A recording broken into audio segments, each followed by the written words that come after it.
하겠습니다. 사랑하고 축복합니다.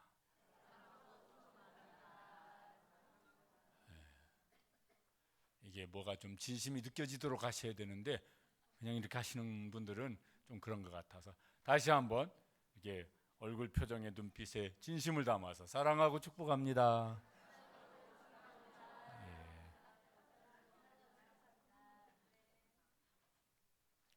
젊은 사람들이 좋아하는 노래든 나이 든 분들이 좋아하는 노래든 노래의 주제 중 제일 많은 게 뭘까요? 사랑일 것 같아요. 무슨 영화가 됐든 드라마가 됐든 뭐가 됐든 거기도 제일 많이 다루는 내용은 뭘까요? 그것도 사랑일 것 같아요. 그 사랑이 어떤 사랑이냐 이건 좀 이제 각각 다르겠지만은 왜 사람들이 무슨 노래가 됐든 뭐가 됐든 사랑을 그렇게 많이 말을 할까? 좋아서 그러잖아요. 사랑하는 게 좋고 사랑받는 게 좋고 그러니까 이제 합니다. 왜 사랑하고 사랑받으면 뭐가 좋습니까? 마음이 기쁨이 생기고 행복하다 이렇게 느껴지고 그러는 것 같아요. 왜 사람들은 그럴까? 하나님이 사랑의 하나님이십니다. 근데 사랑의 하나님이 사람을 지으실 때 사람 속에 하나님도 사랑하고 사람도 사랑하는 사랑을 넣어주셨어요. 그래야 마음속에 뭔가 기쁨이 있고 행복이 있고 그렇게 살도록 지으셨습니다. 물론 사람이 타락한 후에 그게 변질되어서 사랑도 변질된 모습들이 있지만은 어쨌든 하나님이 이제 그렇게 살게 하셨습니다. 사랑은 혼자는 어렵습니다. 대상이 있어야 합니다. 그 대상에게 사랑을 표현해야 합니다. 그래서 사랑을 주기도 하고 사랑을 받기도 합니다. 오늘 말씀은 예수님께서 죽음을 앞에 두시고 내일 예수님은 십자가에 죽으실 거예요. 근데 오늘 이제 제자들에게 서로 사랑하라는 계명을 주십니다. 앞에서도 살펴봤던 것처럼 제자들은 그때도 서로 사랑하는 것보다는 너보다는 내가 나아야지 이래서 이제 다투고 있었습니다. 이제 서로 사랑을 하라 그러는데 누구를 어떻게 사랑하는 것을 말씀하시는 걸까? 우리가 그걸 어떻게 이제 잘 실천을 하면은 그게 복이 되어질까? 예수님은 서로 사랑을 말씀하시는데 먼저 예수님이 서로 사랑하시는 대상이 나옵니다. 그게 누구냐면은 그를 예수님을 보내신 아버지 하나님을 사랑하는 사랑의 고백을 이제 하세요. 31절 그 앞부분에 보면은 예수님이 저런 말씀을 하세요. 지금 인자가 뭘 얻었고 영광을 받았고. 근데 그 앞에 12장에도 23절에 보면은 저런 말씀을 하셨어요. 인자가 영광을 얻을 때가 됐도다. 저 뭘 예수님이 말씀하시는 걸까요? 죽으심이에요. 죽음이 조금 며칠 앞에 있을 때는 영광을 얻을 때가 됐도다. 그런데 내일 이제 죽음이 다가오셨어요. 그런데 영광을 받았다고 말씀을 하세요. 왜 저런 말씀을 하실까? 왜 죽음이 이제 코앞에 다가왔는데 영광을 받는다고 말씀하실까? 예수님의 죽음은 그냥 죽음이 아닙니다. 왜 죽으신 겁니까? 보내신 아버지의 뜻을 이루기 위해서 그 아버지의 뜻에 순종하여서 아버지의 뜻을 이루기 위해서 죽음의 길로 가십니다. 그러면서 당신 자신의 죽음을 뭐라고 생각을 하시는 거예요? 영광이라고. 아버지를 위해서 죽으시는 거예요. 그러니까 이 죽음은 영광이다. 예수님은 죽음을 그렇게 받아들이시고 그 영광의 길로 이제 가시는 것입니다. 그래서 그 다음에 뭐라고 말씀하시냐면은 저렇게 말씀을 하셨습니다. 같이 읽어보시죠. 하나님도 인자로 말미암아 영광을 받으셨도다. 예수님의 그 죽으심을 통해서 하나님께서 보내신 아버지 하나님께서 영광을 받으셨다. 이제 곧 일어날 일이니까 저렇게 이미 받으셨다고 저런 표현을 이제 쓴 겁니다. 왜요? 저 창세 때부터 주님 오실 때까지 이루어질 인류 구원의 역사가 이제 예수님의 죽으심을 통해서 이게 이제 이루어지는 일이니까 아버지께서 영광을 받으신다고. 아버지께서 영광을 받으시기 위해서 내가 죽으면 내 그 죽음도 뭐라고요? 영광이라고. 이렇게 예수님이 말씀을 하시는 것입니다. 요새는 그런 생각이 얼마나 있을까 싶지만은 뭐 옛날 얘기 그러면은 자녀가 부모에게 부모를 무슨 봉양하기 위해서 부모의 어떤 문제를 해결하기 위해서 무슨 많은 수고를 하든 희생을 하든 죽기까지 하는 일이야 뭐 그렇겠지만은 그러면 그게 이제 영광이에요. 그래서 그 영광스러운 이름이 뭡니까? 효자라고, 효자 효녀라고. 그 영광스러운 자식의 또 다른 이름이 되어지는 거예요. 그것도 이제 옛날 이야기들이겠지만은 무슨 신하가 왕을 위해서 무슨 어떤 희생을 하든 죽든 그러면 이제 영광스러운 이름이 따라와요. 그냥 신하가 아니라 뭐예요? 충신이에요, 충신. 예수님은 이제 죽음을 앞에 두고 아버지께서 영광을 받으시길 위해서 본 당신 자신은 죽음의 길로 가는데 이거는 영광이다 이러면서 이제 죽음의 길로 가십니다. 보내신 아버지 하나님을 향한 최고 수준의 사랑일 거예요. 그럼 아버지 하나님께서는 어떻게 하시느냐? 32절에 보면 이제 예수님께서 아셨습니다. 하나님께서 저렇게 하실 거라고. 저 말씀도 읽어보시겠습니다. 하나님도 자기로 말미암아 그에게 영광을 주시리니 곧 주시리라. 아버지 하나님께서 그는 누구겠어요? 예수님이시죠. 그에게 영광을 주실 것이다. 내가 이 영광의 죽음의 길로 가는데 나를 보내신 아버지 하나님께서 나에게 영광을 주실 것이다.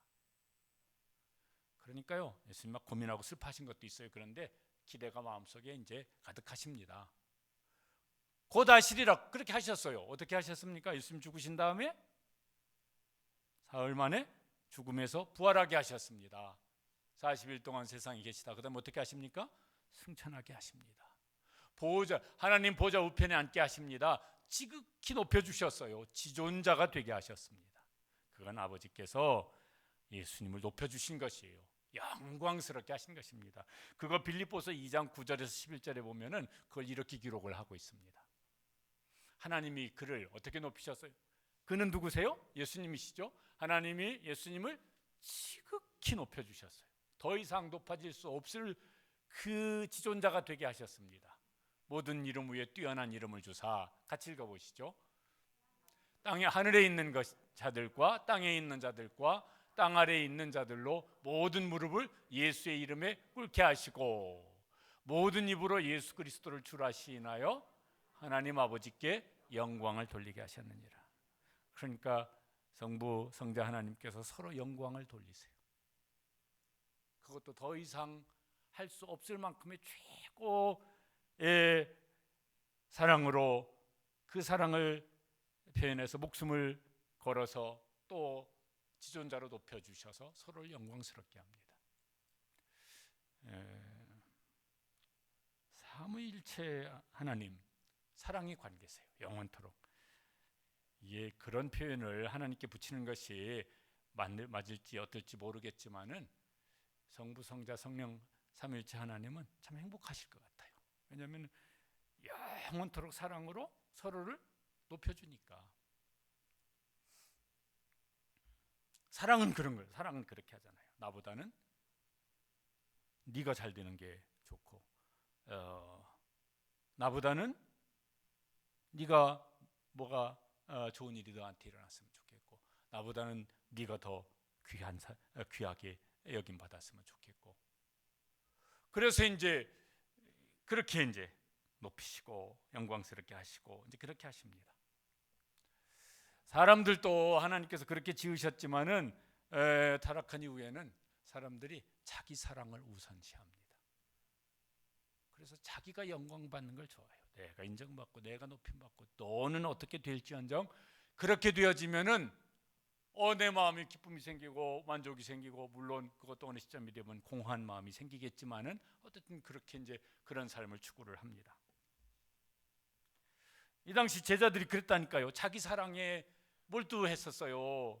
그래서 자기 영광을 추구했잖아요. 예수님 왕 되시면 내가 너보다는 높고 무슨 소리, 뭔 헛소리를 하고 있어? 내가 너보다 높아야지 이러면서 자기들끼리 싸웠거든요. 여러 번이나. 이기적인 사랑이죠. 이기적인 자기의 그런 사랑이에요. 예수님의 사랑은, 아버지 하나님의 사랑은 그렇게 표현하자면은 이타적인 사랑입니다. 나보다는 네가 영광을, 아버지가 영광을, 아들이 영광을, 그러면서 할 수 있는 이제 모든 것들을 이제 하시는 것입니다. 하나님의 서로 사랑이다. 그렇게 생각이 들었어요. 서로 사랑하라 그랬는데 그 서로 사랑을 누가 먼저 하셨냐면은 삼위일체 하나님, 아버지 하나님, 성자 예수님 서로 사랑을 이렇게 이제 하시는구나. 그래서 서로를 영광스럽게 하시는구나. 우리는 예수님 믿는 사람입니다. 그래서 사랑도 예수님 사랑을 잘 본받고 닮아가고 흉내내서 서로 사랑할 수 있게 되시기를 바랍니다.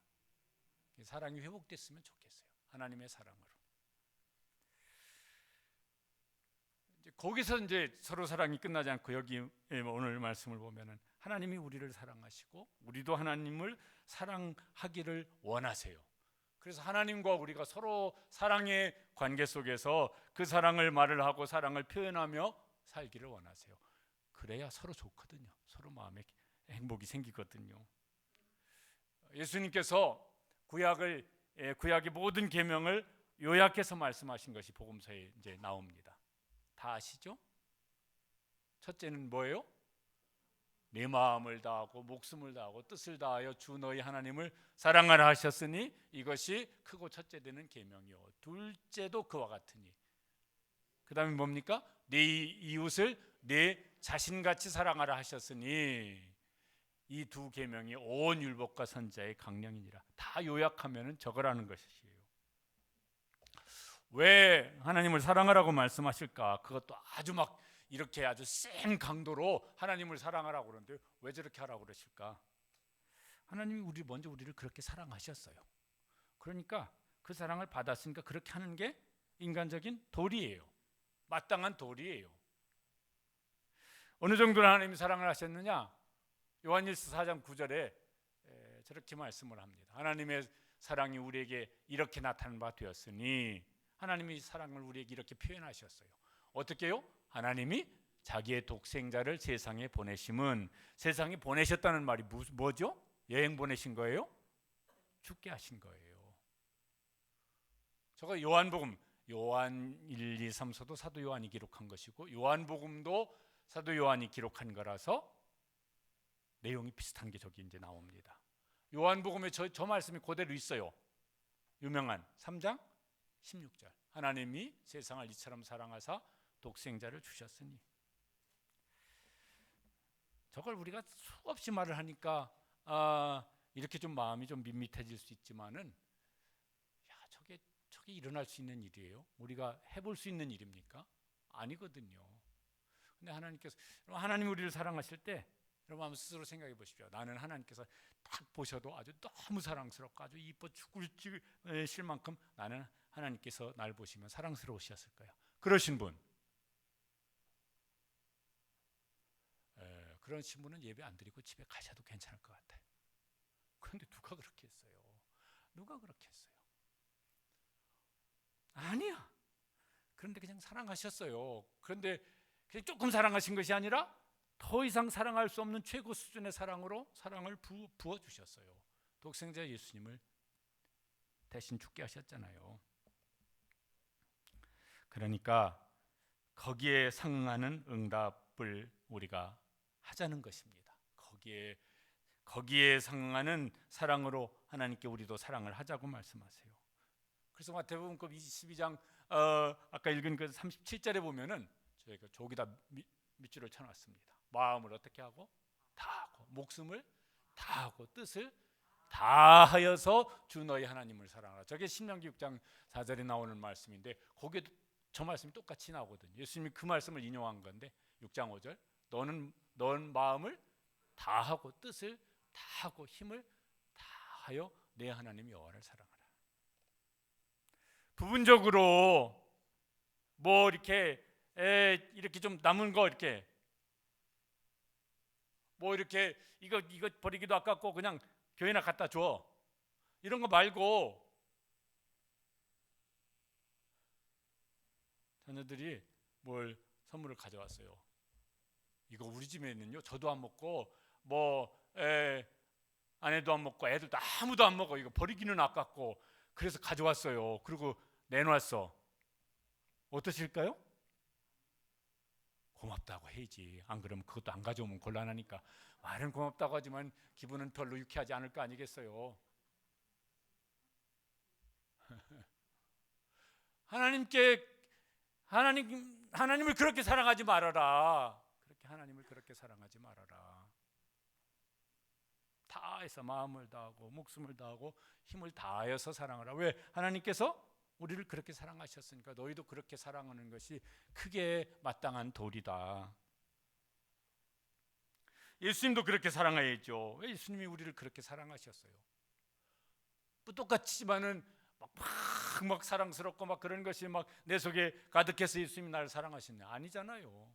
물론 그렇게 생각하는 분이 있으면은 그것도 아주 이렇게 맞지는 않겠지만 자존감은 높으니까 괜찮을지 모르겠지만 그렇지는 않아요. 그런데 사랑하셨어요. 오늘도 여기 보면은 이렇게 말씀을 하세요. 33절에 보면은 작은 자들아 내가 아직 잠시 너희와 함께 있겠노라. 작은 자들은 이렇게 무슨 가볍게 여기는 말이 아니라 애칭입니다. 애칭이래요. 우리 교회에서 들었나? 다른 데서 들었나? 꼬마애가 저기 할머니 집에 모처럼 갔는데 할머니가 아이고 우리 똥강아지 왔네. 그래서 얘가 시험 들었어요. 자기를 똥강아지라고 그랬다고. 그게 뭔지를 모르는 거죠. 그게 뭐예요? 너무 이뻐서 너무 사랑스러워서 애칭으로 부르는 걸 얘는 아직 몰라서 그냥 똥 묻은 강아지로만 생각을 이렇게 이제 해서 애가 그랬다고 그러더라고. 애칭이에요. 그 제자들 그날 뭐 하고 있었습니까? 서로 누가 높으냐 다투고 싸우고 있었어요. 그런데 애칭으로 불러주세요. 내가 아직 잠시 너희와 함께 있었노라, 함께 있겠노라. 이제 그 밤 지나면 그 밤에 예수님 잡혀가시면 그 다음날 예수님 죽으세요. 그런데 그날 밤에 예수님 뭐 하셨습니까? 제자들 밥 차려주시고 또 제자들 맛있어 주시고 그거 하셨습니다. 그리고 이제 또 무슨 말씀을 하시냐면 이런 말씀을 하셨어요. 제자들에게 내가 유대인들에게도 말을 했는데 너희들에게도 똑같은 말을 한다. 너희는 내가 가는 곳에 올 수 없다. 저게 지금 예수님 무슨 말씀을 하시는 겁니까? 나는 이제 죽음의 길로 간다. 너희는 그 길로 오지 말아라. 이러시는 거라고요. 예수님이 그렇게 사랑하셨다고요. 사랑스럽지 않은 사람입니다. 사람은 사랑스러워야 사랑하지. 예수님은 이제 그렇게 사랑을 하셨습니다. 말로만 그래도 그게 감사한 일인데 실제로 그렇게 하셨습니다. 그러니까 이제 우리도 그렇게 받은 사랑에 합당하게 응답을 하는 것이 그게 사람의 도리죠. 제자 중에 베드로 사도가 여기 이제 37절에 보면은 예수님과 말씀하시는 중에 저런 말을 합니다. 주여 내 목숨을 버리겠나이다. 예수님께서 이제 죽음의 길로 가시는데 주여 저도 주님을 위해서 제 목숨을 버리겠습니다. 저 말할 때 베드로가 진심이었을 것 같아요. 물론 그가 연약해서 그걸 그때는 못 지켰어요. 그때는 못 지켰지만은 마음은 이제 저런 마음을 먹었던 것 같아요.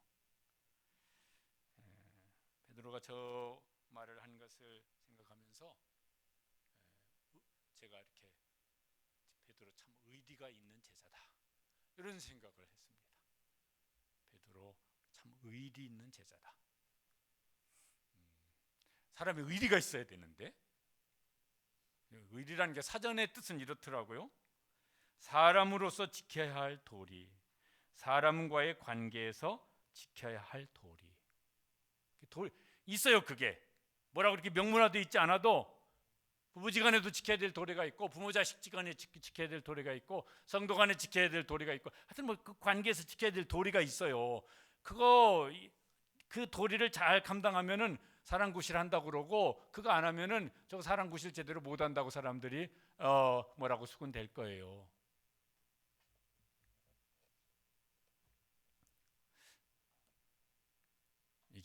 본문하고 상관도 없지만은 예전에 저희 집에서 키우던 고양이 이름이 의리입니다. 제 아들이 키우다가 이제 학교 졸업하면서 집으로 들어오면서 갖다 맡겨놨어요. 그런데 이 고양이가 어떻게 하냐면은 이제 이렇게 아파트 그 주차장 들어갈 때 뭐 차량이 들어왔습니다, 이런 안내 멘트가 있거든요. 그러면은 방 안에 있다가 쪼르르 그 현관 그 문 앞에 와서 이렇게 서 있대요. 저는 이제 들어오기 전이니까. 그런데요, 제가 들어가면 신발 벗을 때부터 막 이제 자기 몸을 제 다리에다 비벼댑니다. 방으로 옷 갈아입으러 들어가면 또 계속 이게 아주 귀찮을 만큼 또 자기 몸을 제 다리에다 비벼대요. 그리고 가서 이제 소파에 앉아 있으면은 제가 이제 이렇게 하고 앉아 있죠. 그러면 꼭 여기로 와서 자요. 고양이도 코 골며 자더라고요. 코를 다랑다랑 골면서 자요. 그리고 제가 저녁에 이제 자려고 누우면은 제 종아리 사이에 꼭 여기 와서 누워요. 그러면 거기서 자요. 밀어내는데 또 올라와서 자고. 주인에 대한 애정 표현이라고 그러더라고. 그러니까 그 이름이 나름 맞는 것 같았어요. 저희가 조씨니까 제가 조일이라고 불렀거든요. 조일이 이렇게 불렀었는데 주인에 대한 나름대로의 의리를 이렇게 의리가 있는 것 같더라고요. 고양이도 의리가 있는데, 강아지도 의리가 있는데, 사람이, 그것도 예수님 믿는 사람이 의리가 있어야지. 하나님께도 의리가 있어야 되겠고, 하여튼 표현이 좀 그렇긴 하지만 우리 일반적으로 교회 안에 쓰는 말은 아니지만은 성도 간에도 의리가 있었으면 좋겠고, 있었으면 좋겠습니다. 베드로가 당장은 못 지키지만 이제 결국은 이제 그걸 지켜요. 예수님께서 베드로한테 너 당장은 그거 못 지킨다 말씀하세요. 38절에 보면은 네가 나를 위해서 목숨을 버리겠느냐? 내가 진실로 진실로 네게 이르노니 닭 울기 전에 3번 나를 부인하리라. 또 그렇게 했죠, 베드로가. 근데 나중에는 어떻게 살았을까? 저 사도행전부터 가면은 베드로는 진짜 자기 인생을 예수님을 위해서 인생을 걸고 살잖아요. 그러다가 주님을 위해서 죽음으로써 그 인생을 마칩니다. 그래도 예수님께서 죽음을 앞에 두고 인자가 영광을 얻을 때가 왔도다, 그렇게 자신의 죽음을 영광으로 여겼던 것처럼 베드로도 그러지 않았을까 싶어요. 성경에는 기록된 얘기가 아니지만 우리가 많이 들은 얘기가 있습니다. 베드로 사도가 죽을 때 어떻게 죽었다고요? 십자가에 거꾸로 매달려서 순교를 당하셨다고.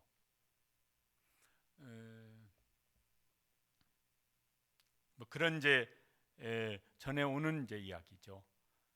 베드로 사도가 로마에서 복음 전하다가 박해가 심해져서 그 박해를 피하여 로마를 이제 벗어날 때 뭘 환상인가를 봤다고 십자가를 지시고 로마로 들어오는. 그래서 예수님께 물어봤어요. 주여 어디로 가시나이까? 그거 영화로 나온 제목이 뭐예요? Quo Vadis Domine 이거거든요. 네가 버리는 그 십자가를 내가 지려고 간다. 그래 베드로가 정신 차리고 로마로 들어와서 박해 속에서 거꾸로 십자가를 지고 순교를 당하셨다. 이런 얘기가 이제 전해져 오고 있습니다. 교회의 역사 속에서. 그러니까 자기가 말한 걸 지킨 것 같아요. 주여 제 목숨을 버리겠나이다. 그걸요 그의 삶의 평생의 삶으로 그렇게 살아냈던 것 같아요. 그렇죠. 이제 근래 이렇게 기도하면서 다니엘 기도회 때도 그러고 기도하면서 이런 마음이 들었어요. 그냥 하나님이 우리 아버지시고 내가 하나님의 자녀인데 효자 자녀가 되게 해주시옵소서. 하나님, 제가 하나님의 자녀입니다. 이왕이면 제가 효자 자녀로 살다가 가게 해주세요. 이런 마음이 들고, 또 하나 뭐 물론 다 예수님을 주로 믿는 사람들이 주님의 종이지만은 목회자들을 주의 종이라고 이렇게 하잖아요. 근데 종은 종인데 이왕이면은 충신인 종으로 살게 해주세요. 주님의 충신인 종으로 살게 해주세요. 하나님 아버지께 효자 자녀로 살고 싶습니다. 주님께 충신인 종으로 살고 싶습니다. 은혜 주세요. 붙잡아 주세요. 그렇게 살 수 있도록 힘 주세요. 그런 이제 기도를 이제 자꾸 이제 하고 싶더라고요. 그러면은 하나님께서 영광을 받으시면 좋겠지만은 그런 것도 어찌 보면 이기적이다 이렇게 말할 수 있을지 모르겠어요. 그래서 막 하나님을 사랑하는 마음이 막 마음속에 뜨거운 하나님의 자녀, 그러면은 자기가 행복할 거 아니겠어요. 주님을 위해서 정말 충성스럽게 헌신을 하면은 종인 자기가 행복할 거예요. 그러면은 하나님 영광 받으시는 것도 영광 받으시는 것이니까 좋겠지만은 나도 좋겠다. 나도 내 마음이 마음속에 뿌듯해지고 보람이 느껴지고 행복해지고 그러겠다. 이왕의 신앙생활을 하는데 그렇게 하는 게 훨씬 복된 신앙생활일 것 같아요. 우리 시화동산교회 성도들이 그렇게 신앙생활 할 수 있었으면 좋겠습니다. 그렇게 신앙생활 하시기를 축복합니다. 그리고 이제 그 하나님 사랑이 사람에게로 이렇게 흘러가야 돼요. 그게 이제 예수님께서 말씀하신 것입니다. 하나님과 사람도, 하나님과 하나님의 자녀도, 주님과 주님의 종들이 서로 사랑의 관계 속에 있어야 되겠고, 그게 이제 흘러가서 사람과 사람 사이의 사랑의 관계가 이제 되어야 이제 할 것입니다. 그래서 예수님께서 이제 이렇게 세 계명을 주노니 그러면서 뭐라고 말씀하시냐면은 어떻게 하라? 서로 사랑하라. 저 말씀은 이제 뭘까 그러면 성경 내용 전체를 놓고 살펴보면은 하나님을 사랑하는 것이 사람에게로 흘러가서 하나님 사랑이 실제적으로 구체적으로는 사람에게 열매로 맺혀져야 될 것을 이제 말씀하시는 것입니다. 요한일서 4장 20절 21절에 보면은 그래서 저렇게 말씀을 하세요. 같이 한번 읽어보시겠습니다. 누구든지 하나님을 사랑하노라 하고 그 형제를 미워하면 이는 거짓말하는 자니 보는 바 그 형제를 사랑하지 아니하는 자는 보지 못하는 바 하나님을 사랑할 수 없느니라. 하나님 사랑합니다. 막 예수님 사랑합니다. 막 목이 쉬도록 찬양을 했어요. 집에 갔더니 어이고 그 꼴보기 싫은 남편이 밥 달라고 그러네. 알아서 좀 차려 먹어. 막 이거 하나님 사랑입니까? 아닙니까? 하나님께서 거짓말하지 마라. 거짓말 아니고 거짓말하지 말라 그러실 거예요. 너 아까 목이 쉬도록 막 하나님 사랑합니다, 예수님 사랑합니다, 그거 구라고 뻥이다. 그거 하지 마라. 네가 진짜 나 사랑하면은 어떻게 하라? 형제를 사랑하라. 내 남편 사랑하고 내 아내 사랑하고 내 자식 사랑하고 내 부모 사랑하고 그렇게 하라. 그게 진짜 나 사랑하는 거다. 그렇게 말씀을 이제 하시는 것입니다. 근데 어느 수준으로 사랑을 해야 되느냐? 그것도 수준을 굉장히 높이셔서 말씀을 하세요. 34절 어느 수준으로 사랑하라? 내가 너희를 사랑한 것 같이 너희도 서로 사랑하라. 하나님은 우리 수준을 굉장히 높게 여겨주신 거예요. 그 수준을 낮추지 말고 그 수준에 맞춰서 하라. 요한복음 15장 12절에도 그 다음 장에도 똑같이 말씀을 하셨어요. 내 계명은 곧 내가 너희를 사랑한 것 같이 너희도 서로 사랑하라. 어떻게 하셨어요? 목숨 버리셨거든요. 요한일서 3장 16절 같이 읽어보시겠습니다. 그가 우리를 위하여 목숨을 버리셨으니 우리가 이로써 사랑을 알고 우리도 형제들을 위하여 목숨을 버리는 것이 마땅하니라. 이게 서로 사랑의 기준이에요. 막 실제적으로 목숨을 어떤 주는 이런 행위를 우리가 할 기회는 평생에 없을 것 같아요. 뭐 한 번쯤 있으려나? 한 번쯤 그런 기회가 온다면 여러분 목숨 내놓으시겠습니까? 절대로 물어보지는 마시고 속으로만 생각만 한번 해보시기 바랍니다. 부부끼리 앉아있는 분은 그 옆에 있는 남편을 위해서 아내 여러분 대답은 하지 마세요. 그냥 속으로만. 목숨을 내놓아야 될 상황이 있으면 기꺼이 목숨 내놓으시겠습니까? 저도 안 쳐다보겠습니다. 무슨 표정 짓고 있는지 모를 것 같아서. 남편 여러분, 그게 실제로 있는 기회는 거의 없을 거예요. 근데 진짜 그런 상황이 왔어. 살리려면 내가 죽어야 돼. 그러면 기꺼이 죽으시겠습니까? 슬쩍 봤는데 저쪽에 나왔던 분이 이러셨어요.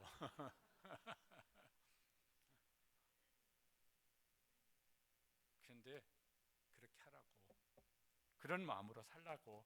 아니, 그런 마음이 있으면은 실제로 그런 상황이 오면은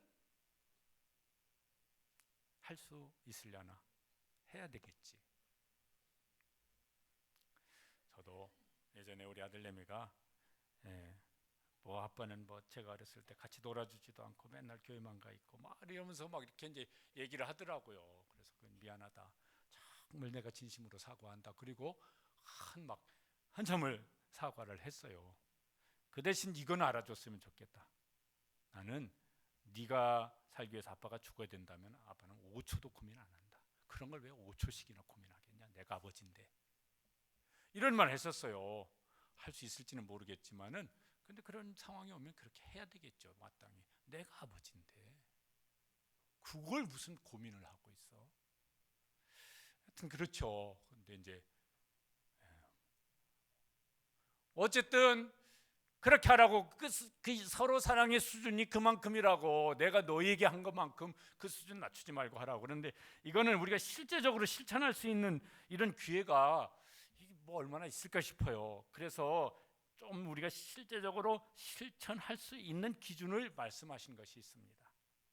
마태복음 22장 39절, 그 이제 서로 이웃 사랑하라고 할 때 예수님이 저렇게 말씀하셨어요. 내 이웃을 어떻게 하라? 내 자신같이 사랑하라. 네가 너를 아끼고 네가 너를 살피고 네가 너를 사랑하는 만큼 하라. 그렇게 하면 이제 우리가 이제 뭐 실제적으로 할 수 있는 것들이 많을 것 같아요. 저 말씀도 구약에 있는 레위기 19장 18절 말씀이거든요. 그걸 예수님이 인용하신 거예요. 내 이웃 사랑하기를 내 자신같이 사랑하라. 나는 여호와니라. 그럼 한번 이제 해보시기 바랍니다. 내가 힘들면은 내 옆에 있는 사람도 힘들어. 나 힘든 거 싫어. 그러면 거기 힘들게 하지 말고. 내가 이거 좋아. 그러면 그 사람도 그렇게 하면 좋을 거예요. 그러면은 그 사람한테 그렇게 해주고. 그래서 예수님한테 보면 7장에 보면 너희가 대접을 받고자 하는 대로 남을 대접하라고 그랬거든요. 그러면 우리가 이제 할 게 이제 많을 것 같아요. 굉장히 많을 것 같아요. 그렇게 하면은 너희가 서로 사랑하면 이로써 모든 사람이 내 제자인 줄 알리라. 그래서 이제 아내는 믿는데 안 믿는 남편이 보면서 왜 그렇게 하냐? 다른 집 아내들은 안 그러던데. 당신 진짜 예수 믿는 사람 맞구만. 혹은 자녀가 부모를 보면서 우리 엄마 아빠는 진짜 예수님 믿는 사람 맞아. 왜 그렇게 우리한테 한다고. 그렇게 되어지면 좋겠습니다. 서로 사랑을 하는데 그 사랑의 대상은 무슨 멀리 있는 사람은요, 서로 사랑의 대상에 포함시킬 수 있지만 그 사람들 사랑을 실천할 수 있는 기회는 거의 없어요. 저 미국에 살고 있는 내가 모르는 그 어떤 사람, 저 아프리카에 살고 있는 내가 모르는 그 사람한테 내가 어떻게 사랑을 표현할 기회가 있겠어요? 뭐 평생에 없어요. 서로 사랑도 뭐예요? 내 생활 반경 안에 있는 사람. 내 생활 반경 5m, 10m 안에 있는 사람이에요. 그럼 누구겠습니까? 가족. 또 교회 안에 있는, 그것도 한 목장 식구, 또 무슨 같이 봉사하는 사람들, 직장 가면은 한 사무실에서 일하는 동료, 이런 사람들이겠지. 이런 사람들은 사랑을 실천할 수 있는 기회가 하루에도 여러 번씩 이제 생길 겁니다. 그 사람들한테 먼저 하는 게 필요하죠. 이웃 중에 가장 가까운 이웃 누구겠습니까?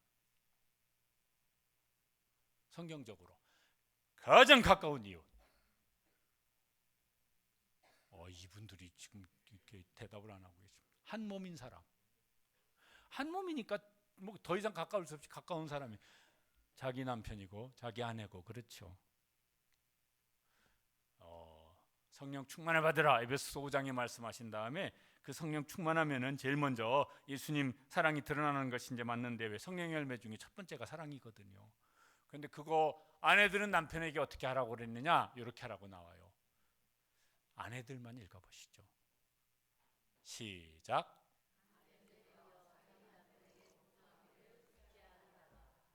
아멘입니까? 세 사람 아멘했습니다. 나머지는 뭐 지금 반항하겠다는 겁니까? 참 어려운 얘기예요. 신학교 단톡방에 이제 동기들이 이제 뭐 거의 이제 60대 후반, 70대 막 초반, 중반 넘어가시는 분들인데, 어떤 한 분이 가끔씩 올려요. 늙어서 조심해야 될 거. 아내에게 밥 달라고 하지 말아라. 주면 먹어라. 안 주면 가만히 있어라. 뭐 이런 거. 자식이 무슨 뭐 이렇게 막 이런 거 있잖아요. 그 젊은 사람이 좋아하는 음식 이런 거 먹으러 가자고 그러면은 싫다고, 난 김치찌개 좋다고 이런 소리 하지 마라. 그냥 주는 대로 가서 얻어 먹어라. 뭐 이런 거 뭐 몇 가지 이렇게 올려요. 한 번씩 올려요. 자기는 설교 시간에 아내 성경 말씀 가지고 아내들이요 남편에게 복종하라 그래놓고 이제 실제적으로는 밥 달라 소리 하지 말아라.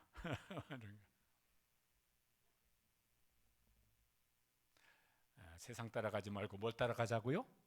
성경 따라가시기를 바랍니다. 세상이 어떻게 변해도 그게 진리가 아니에요. 성경 말씀이 진리지. 남편들은 이제 너무 좋아하지 마세요. 이게 뭐냐면은, 아내들이여 자기 남편에게 복종하라 그랬지 남편들이여 아내에게 복종을 요구하라, 이런 거 아닙니다. 그렇게 써먹으면 안 돼요.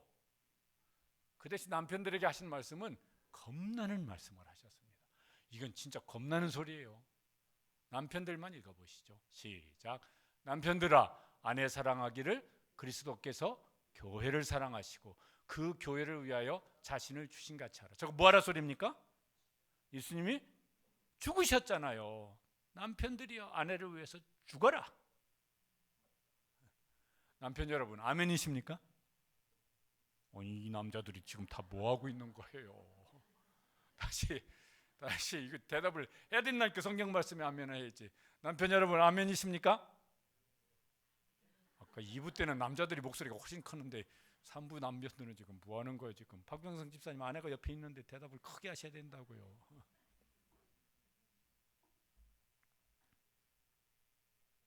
서로에게, 33절에 보면은 서로에게 하라고. 33절 읽어보시겠습니다. 자기의 아내 사랑하기를 자신같이 하고 아내도 자기 남편을 존경하라. 한 번 더 읽어보시죠. 자기 아내 사랑하기를 자신같이 하고 아내도 자기 남편을 존경하라. 저기는 표현을 조금 이렇게 그 예수님 말씀하신 다음 기준을 가지고 저렇게 말씀을 하셨어요. 자신만큼은 하라.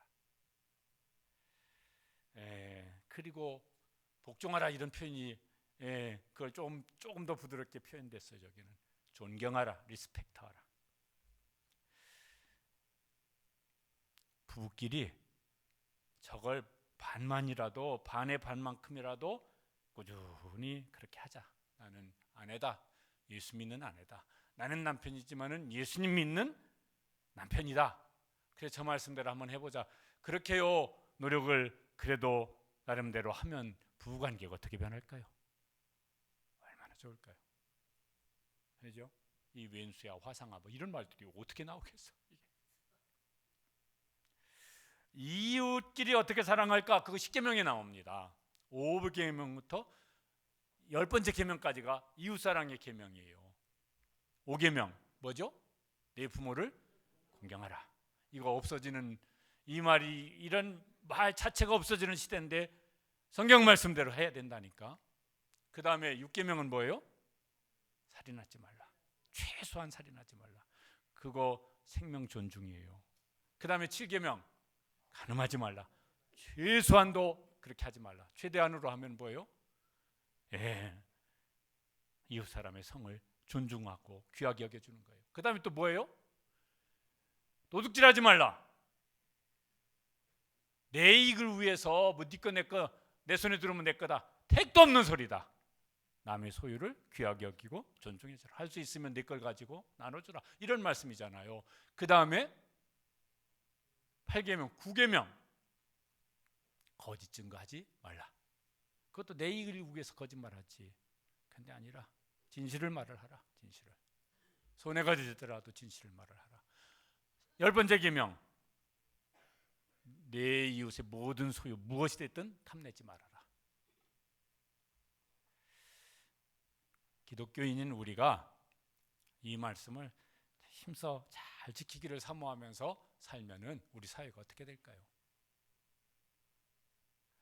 야, 하여튼 사람 되려면 교회 보내야 돼. 이런 소리 나오지 않겠어요? 애들 사람 만들려면 교회 보내야 돼. 옛날에는 그런 말들이 있었다고요. 그죠? 어떤 분처럼 네 마누라 사람 되게 하려면은 교회 보내야 돼. 하여튼 우리 형님이 술만 먹으면은 옆에 사람들한테 그런 말을 했다고 그러더라고. 맨정신으로 좀 그러지. 그러면요, 어떤 변화들이 일어나게 될까요? 그런데 이거보다 더 실제적이고 더 자주 지켜야 할 어떤 사랑 표현 이런 것이 나오는 데가 있습니다. 성경의 유명한 사랑장 고린도전서 13장이에요. 거기 4절 5절에 보면은 저건 우리가 하루에도 막 10번씩 20번씩이라도 지키면 좋을 이런 데 내용들이 나옵니다. 한번 읽어보시겠습니다. 사랑은 언제나 오래 참고, 사랑은 온유하며 시기하지 아니하며, 사랑은 자랑하지 아니하며 교만하지 아니하며 무례히 행하지 아니하며 자기의 유익을 구하지 아니하며 성내지 아니하며 악한 것을 생각하지 아니하며. 저 말 뒤집으면 뭐가 되겠어요? 사랑은 오래 참아주는 것이고 온유하고 하게 하지 않는다는 것은, 시기하지 않는다는 것은 반대는 뭐가 될까요? 인정해주고 귀하게 여겨주고, 또 자랑하지 않는 대신, 나를 자랑하지 않는 대신 너를 좀 자랑스럽게 여겨주고, 또 교만하다는 건 내 잘난 체 하는 건데 너 하찮게 보고, 아니고 나를 낮추고 너를 좀 높여주고, 또 사랑은 무례히 행하지 아니하고 너한테 내가 예의를 갖춰서 말을 하고 예의를 갖춰서 행동을 하고, 이런 것들이에요. 야, 가족끼리 서로 그러면은 어떻게 될까요? 부모 자식끼리든 형제끼리든 교회 안에서 성도끼리든 서로 그렇게 하면은 얼마나 좋을까요? 얼마나 좋겠습니까? 그래서 뭐 하라고요? 서로 사랑하라. 그러면 너도 좋고 나도 좋고 함께 좋아지니까 그렇게 하라고. 웬만한 대중가요보다 더 유명한 찬양이 있습니다. 뭘 것 같습니까? 당신은 사랑받기 위해 태어난 사람. 이것만 부르면은 오히려 갈등 생길 수 있을 것 같아요. 당신은 사랑받기 위해 태어난 사람. 그리고 아무도 나를 사랑하지 않네. 그러면 이게 뭐예요 이거? 그러니까 저 2절은 이렇게 썼으면 좋을 것 같아요. 1절은 당신은 사랑받기 위해 태어난 사람. 2절은 나는 사랑하기 위해 태어난 사람. 뭐 이래야지. 그래, 서로 그러고 있어요. 서로 부부끼리 서로 그러고 있어요. 부모 자식끼리 서로 그러고 있어요. 그럼 얼마나 좋을까? 하나님과 서로 사랑의 관계 속에 깊이 들어가서 사랑받는 행복도 누리시고, 하나님을, 우리 주님 예수님을 사랑하는 기쁨, 그런 행복도 점점 더 누리는 신앙생활 할 수 있게 되시기를 간절히 원합니다. 사람끼리도 서로 사랑하면서 사랑하는 기쁨, 사랑받는 기쁨, 이게 합해져서 그 사이에 그 관계 속에 행복이 점점 더 커지는 그런 이제 가정도 되고 교회도 되어지고, 또 우리가 세상 가운데서 그렇게 살기를 힘쓰는 기독교인 되시기를 주님의 이름으로 축복합니다. 기도하시겠습니다.